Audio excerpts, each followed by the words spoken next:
Yun, naglalakad nga ako ngayon. Papunta dun sa sinasabi nilang yung kuweba daw. Na kaya nagkaroon ng century tree na malapit doon sa dagat ay may kaugnayan doon sa kuweba na naroon sa bundok. Gusto ko talagang makita kung totoo nga. Kung panahon pa ng hapon, ay century tree nga siya. Kung naglalakad nga ako papunta dun, kung talagang totoong may kuweba. Pero ang sabi nga nila, ganun, makikita ko lang yung bundok ng kuweba na yun, pero yung pinakapinto ng kuweba, marami daw malalaking bato at maraming malalaking puno ng kahoy. Eto na nga, ang puno ng kahoy nakaharang sa daan. Natumba yung puno ng kahoy. Ayan ang hirap ng daan. Maputik kasi umulan. Ayan masukal ang daan. So ako'y nag-iisa lang.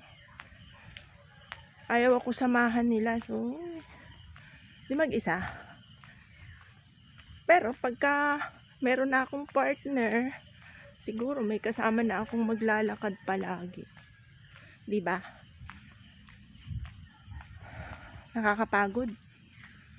Ayan wala man lang akong makasalubong na taong naglalakad.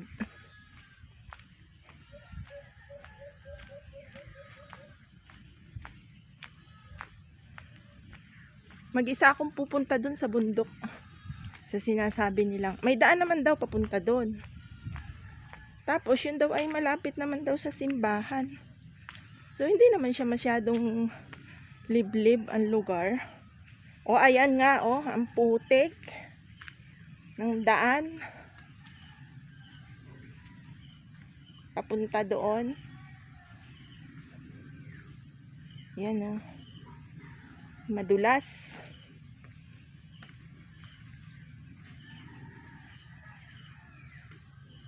Talagang magubat siya Pero may ilan-ilan namang bahay na madadaanan.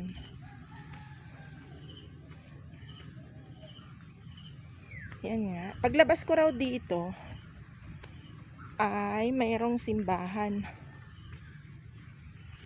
Tapos doon matatanaw na daw yun.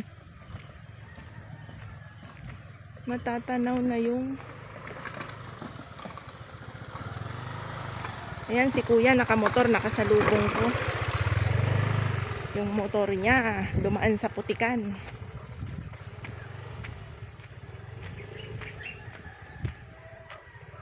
Paglabas ko raw ng gubat na to, yan, meron daw sa dulo ng daan na to ay merong simbahan. So tanawin ko raw yung bundok sa gawing kanan. Kaya konting lakad pa, natatanaw ko na. Ayun na nga. Ayun na ang simbahan.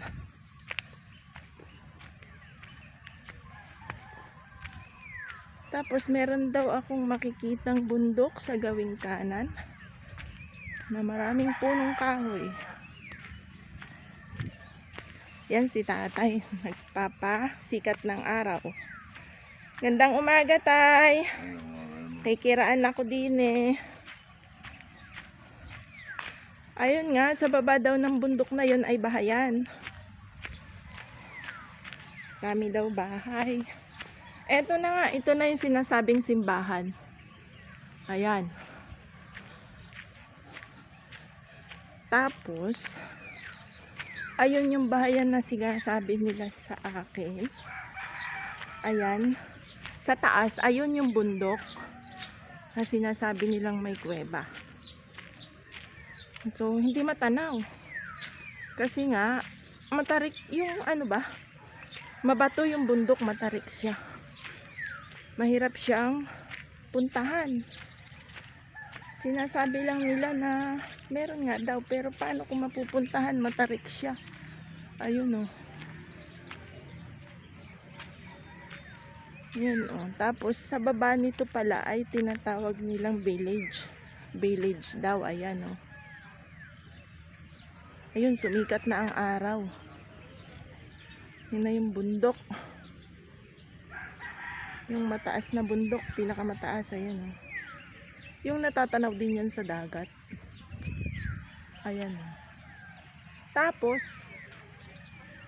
eto na nga, yung sinasabi nilang kuweba. Ayun, may puting bato na matatanaw ka. Ayun, doon daw yun. Doon daw. So, hindi ko na mapuntahan kasi hindi na siya maaakyat. Mataas. Mataas pala. Akala ko'y makikita talaga sa malapit. So, ang makikita ko lang, bato. Yung batong malaki na yun ay hindi siya na tatabunan ng maraming kahoy. Kasi, syempre bato hindi tutubo doon ng kahoy. Nandun daw ang pinto ng kuweba na yan na sinasabi. So, ayan, bundok na yan. Tapos, doon naman ang dagat. Doon. Nandun yung century tree na sinabi sa akin. Tama nga ang sabi. Palatandaan. So, kung babalik man daw sila dito, ay matatandaan nila, kaya nagtanim sila doon ng century tree. Yun daw ay tanim nung mga Hapon. Sabi lang nila. Yun ang kwento sa akin. Hello, Tay. Hoy. Tumamba kayo. Diyan ka kayo diba? Apo. Maputik nga po.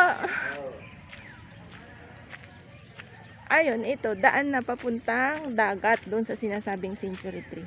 So, walking distance lang siya mula doon sa kuweba na sinasabi. Tapos, sabi nga nila, isa pang palatandaan daw yon na meron daw ilog. Ganon daw sila maglagay ng mga gold na iniwan nila nung panahon ng mga Hapon.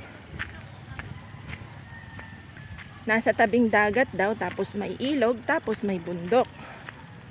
So kung meron man nga sa kuweba na yon na itinago sila, hindi naman mapupuntahan ng tao kasi pag titibagin nila yon o aakyatin yung kuweba, matitibag yung bundok, yung malalaking bato, syempre.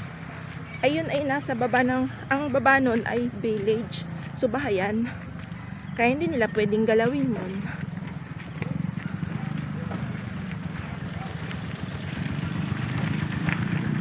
So guys, totoo nga na ang Pilipinas ay mayamang bansa. Dahil dito, ang maraming gold bar na itinago ang mga Hapon. So kaswerte, sana'y makapulot din ako ng gold bar, Kasi may mga kwento na sa tabing dagat daw merong nakapulot ng gold bar. So yumaman. Kailan kaya ako makakapulot nun, guys? Sana sa susunod na pag-video ko sa tabing dagat makapulot na ako. Kahit isa lang. O eto na nga, galing ako doon sa village na yon, sa may kuweba. Tapos ito, ang dulo ng ilog na to ay dagat na. Sa dulo na yon, sa tabi nun, nandun yung sinasabi nilang century tree na binidyo ko nung nakaraan, yung in-upload ko. Nandoon. Tapos ito nga yung ilog. Ayan. Tapos ito na may highway. Ayan yung ilog. Sa dulo niya, yun yung dagat. Ayan o. Ito yung village papunta doon sa kuweba na sinasabi. Ayan. Tapos ito, highway na to.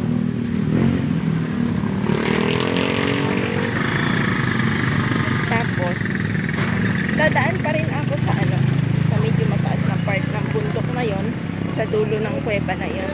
So, bahayan na dito.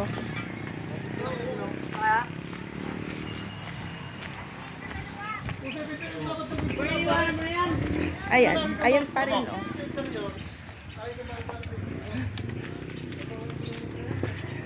Ito pa rin, nandito pa rin ako sa dulo ng bundok na yon na sinasabi na nandun yung kuweba.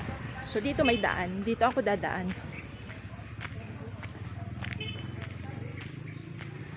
Eto na nga, magubat pa rin ang daan.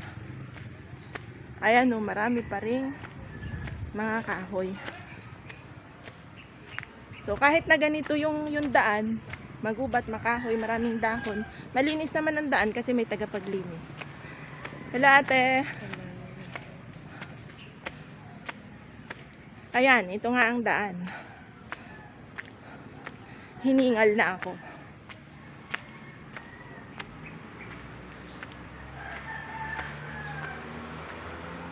Layo din ang nilakad ko. Ayan, oh. Ito yung dulo ng bundok na sinasabing may kuweba. Tapos, ito yung bundok. Sa dulo nito, highway na. Highway, tapos dagat na. Tapos sa baba pa ng bundok na to, marami ding bahay. Sa taas naman ng bundok na yan, bahay pa rin. Sa dulo ng kuweba na yun.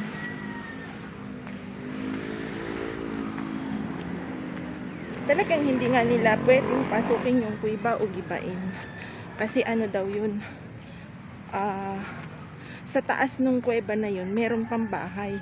Yun lang, hindi ko napuntahan yung bahay na yun. Sa baba daw sa taas may bahay. Sa baba nun, nung bundok na yun, bahayan pa rin. So, hindi nga nila pwedeng gibain yung kuweba. Hindi rin nila pwedeng pasukin. Dahil maraming nakakatakot sigurong mga hayop na nakatira dun. O, eto yung bundok. Ito, may daan, oh. Tapos sa baba niyan, bayan. Sa dulo niyan, yun yung dagat. Tapos ayun yung Century Tree na pinuntahan ko nung nakaraan na. Ayun, oh. Tanaw pa nga dito, oh. Ayan, oh. So, tabi talaga siya ng dagat. Tapos, dagat. Pag nasa dagat ka, sa gawing kaliwa nung Century Tree ay meron nga siyang ilog. Tapos ilang hakbang lang nandun na nga yung kuweba. So yung ilog na sinasabi, napapagitnaan din siya ng Century Tree. Yung kuweba at saka yung Century Tree, ang nasa gitna nun ay ilog. Ayun, ganun pala. Nabubulol na ako. Napagod, hiningal ang lola. Yan, maglalakad na ulit ako. Paakyat dito So may daan pa rin siya sa dulo ng bundok na to. Sa dulo nito ay meron pang daan. Dito ako dadaan. At sa baba nito ay bahayan, tapos dagat ulit. Ayan nga, oh, may bahay pa dun sa taas. Oh. Yan, tapos ito. Ayan, dito ako dumadaan. Wala na, hiningal na.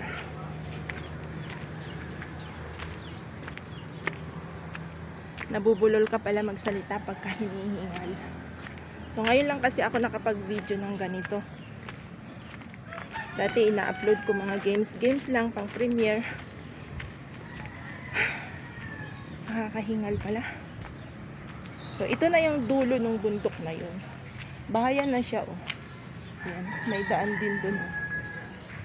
Ayan, daan din paakyat dun sa taas. Bahayan din siya sa taas.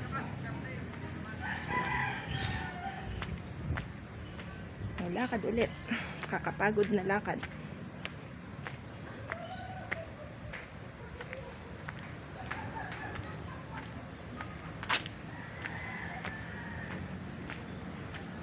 Putik kasi umulan.